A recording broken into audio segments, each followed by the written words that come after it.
اللہ الرحمن الرحیم بسم اللہ والصلاة والسلام علی سید الانبیاء والمرسلین۔ السلام علیکم ورحمۃ اللہ وبرکاتہ۔ پیارے ناظرین، میں آپ کو اپنے اسلامی یوٹیوب چینل پر خوش آمدید کہتا ہوں۔ میرے چینل کو لازمی سبسکرائب کریں تاکہ میری حوصلہ افزائی ہو۔ تو چلیے شروع کرتے ہیں آج کی ویڈیو۔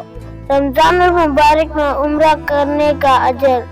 روایت ہے سیدنا عبداللہ بن عباس رضی اللہ تعالیٰ عنہ سے، ایک صحابیہ نے اپنے شوہر کو آپ صلی اللہ علیہ وسلم کے پاس بھیجا کہ آپ صلی اللہ علیہ وسلم سے دریافت کریں کہ کون سی چیز آپ صلی اللہ علیہ وسلم کے ساتھ حج کرنے کے برابر ہے۔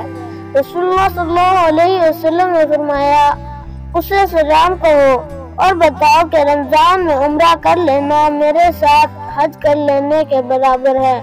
سنن ابی داؤد 1990۔